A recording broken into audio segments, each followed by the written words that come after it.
बहुत समय पहले की बात है। एक छोटा सा गांव था जो अपनी प्राकृतिक सुंदरता और शांति के लिए जाना जाता था। गांव का नाम था देवगढ़।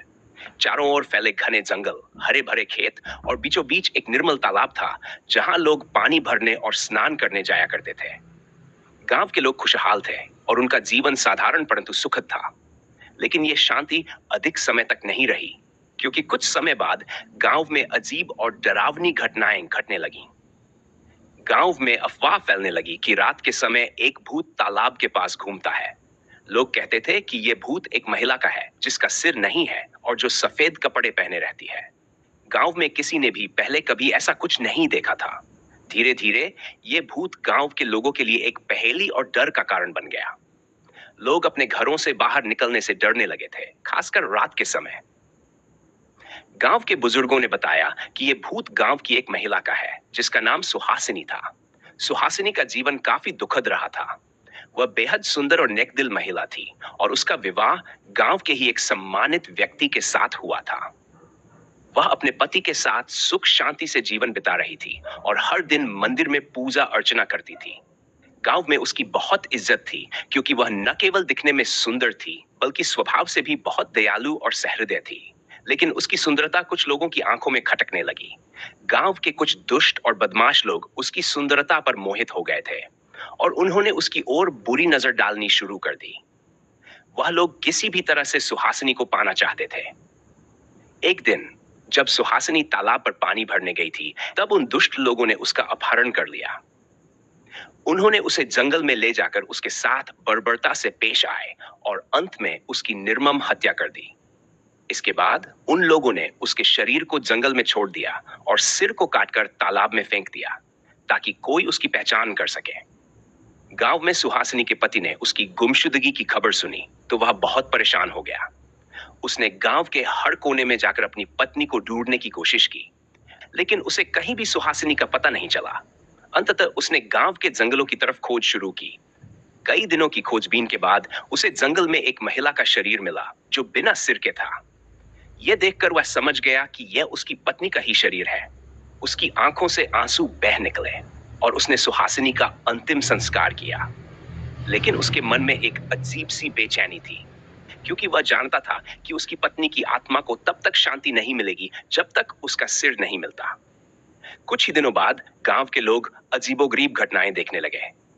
रात के समय तालाब के पास से अजीब सी आवाजें आने लगी, कभी रोने की, कभी हंसने की। लोग कहते थे कि उन्होंने तालाब के पास एक महिला की आकृति देखी है जो बिना सिर के होती है और सफेद कपड़े पहने रहती है। गांव के कुछ साहसी लोग यह पता लगाने गए कि ये आवाजें कहां से आ रही है, लेकिन जैसे ही वे तालाब के पास पहुंचे, उन्होंने देखा कि वह आकृति अचानक गायब हो गई। इस घटना के बाद गांव में भय का माहौल और भी गहरा हो गया। कोई भी रात के समय बाहर निकलने की हिम्मत नहीं करता।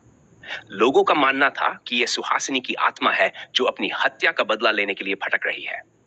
गांव में यह अफवाह फैल गई कि जो भी इस भूत को देखेगा उसकी मौत निश्चित है। इस बीच गांव के एक युवा लड़के का नाम अर्जुन था। अर्जुन एक साहसी और निडर युवक था जो अंधविश्वास पर विश्वास नहीं करता था। उसे लगता था कि इस डर के पीछे कोई न कोई सच्चाई जरूर होगी। उसने निश्चय किया कि वह इस रहस्य को सुलझाएगा और गांव वालों को इस डर से मुक्त कराएगा। अर्जुन ने अपने कुछ दोस्तों को अपने साथ लिया और एक रात तालाब के पास जाने का निर्णय किया। रात के समय अर्जुन और उसके दोस्त धीरे धीरे तालाब के पास पहुंचे। चारों ओर घना अंधेरा था और केवल चांदनी की हल्की रोशनी ही थी जो तालाब के पानी पड़ रही थी। वहां पूरा सन्नाटा था, सिर्फ हल्की हल्की हवा चल रही थी जो पेड़ों के पत्तों को सरसराती थी। अर्जुन और उसके दोस्त बहुत चौंकने थे। अचानक उन्होंने तालाब के पास एक सफेद आकृति देखी जो धीरे धीरे उनकी ओर बढ़ रही थी। उसके कपड़े सफेद थे और सिर नहीं था। अर्जुन के दोस्तों का दिल डर से कांप उठा और वे पीछे हटने लगे। पर अर्जुन ने अपनी जगह नहीं छोड़ी। उसने अपनी पूरी हिम्मत जुटाई और जोर से पुकारा, कौन हो तुम, क्या चाहती हो? वह आकृति थोड़ी देर के लिए रुकी, फिर एक धीमी और दर्द भरी आवाज में बोली, मैं सुहासिनी हूं। मेरी आत्मा को शांति नहीं मिली है। मैं तब तक भटकती रहूंगी जब तक मेरा सिर मेरे शरीर के साथ नहीं मिलता। अर्जुन ने ध्यान से उसकी बात सुनी।